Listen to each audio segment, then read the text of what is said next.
নমস্কার বন্ধুরা, নবদিগন্ত চ্যানেলের পক্ষ থেকে আপনাদের সকলকে জানাই স্বাগতম।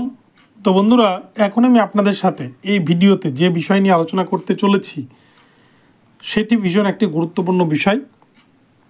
26,000 প্যানেলে যে ইন সার্ভিস টিচাররা রয়েছে তাদের নিয়ে গুরুত্বপূর্ণ আপডেট।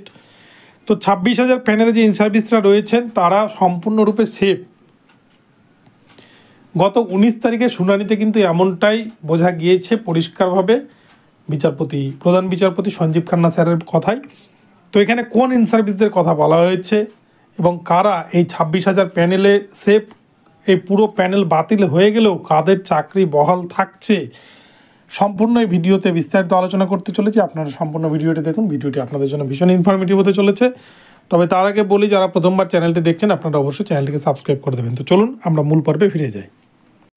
তো বন্ধুরা, বর্তমানে রাজ্য রাজনীতি তথা গোটা ভারতবর্ষের ইতিহাসে কিন্তু একটা বহুল চর্চিত বিষয় হয়ে এসে দাঁড়িয়েছে 26,000।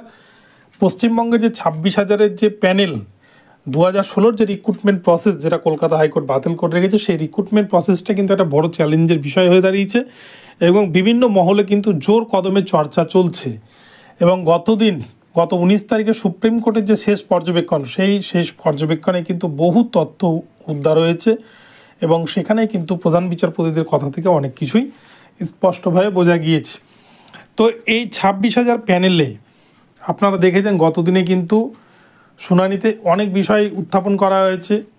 তার মধ্যে ইন সার্ভিসদের একটা বিষয় ছিল। এখানে ইন সার্ভিস বলতে কিন্তু 26,000 যারা চাকরি করছেন সেই ইন সার্ভিসদের কথা বলা হয়নি।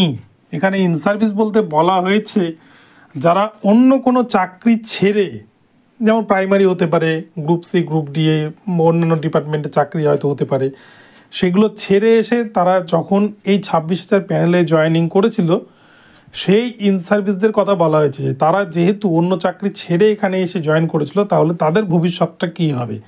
তারা তো অলরেডি তাদের একটা চাকরির জায়গায় ছিলেন, কিন্তু নিজের যোগ্যতা বলে তারা সেই যোগ্যতায় উত্তীর্ণ হয়ে তারা সেই 26,000 প্যানেলে ইনক্লুড হয়েছেন। তাহলে তারা কেন সাফার করবে, এই বিষয়টা কিন্তু এক তরফ থেকে তোলা হয়েছিল এবং সেই বিষয়টি নিয়ে প্রধান বিচারপতি সঞ্জীব খান্না স্যারও কিন্তু মন্তব্য করেন।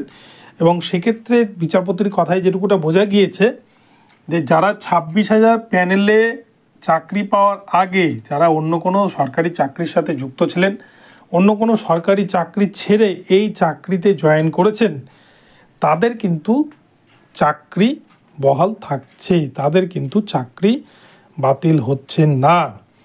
কিন্তু এই জায়গায় দুটো প্রশ্ন আছে, মানে একটা প্রশ্ন আছে যে তারা কি সেই আগের পোস্টে চলে যাবে নাকি 26,000-এর যে পোস্টে তারা জয়েন করেছে সেখানেই থাকবে, এই জায়গাটা কিন্তু একটা ধোঁয়াশা রয়েছে।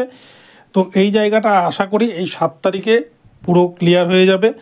তবে এখান থেকে একটা বিষয় পরিষ্কার, যারা ইন সার্ভিস ছিলেন তাদের জন্য কিন্তু কিছুটা হলেও আশার খবর বলা যেতে পারে। তো এখন পুরো বিষয়টা আবার জাজমেন্টের উপর, পুরোটা আর্গুমেন্ট, এখন অপোজিশন কিভাবে আর্গুমেন্ট করবে তার উপরে কিন্তু পুরো বিষয়টা ঘুরে যেতে পারে।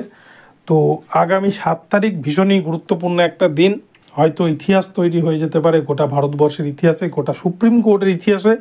কেননা একটা হিউজ সংখ্যক একটা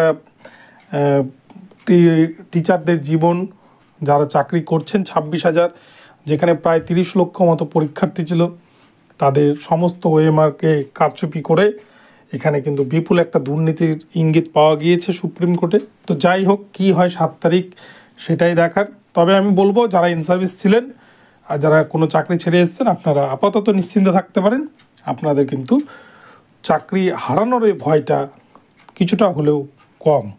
তো বন্ধুরা, এখন এ পর্যন্ত রইলো, আপনাদেরকে ভিডিওটি জানালাম। তো ভিডিওর মাধ্যমে যে আপডেট দিলাম ভালো লাগলে অবশ্যই চ্যানেলটিকে সাবস্ক্রাইব করে দেবেন। দেখা হচ্ছে পরবর্তী ভিডিওতে। ধন্যবাদ।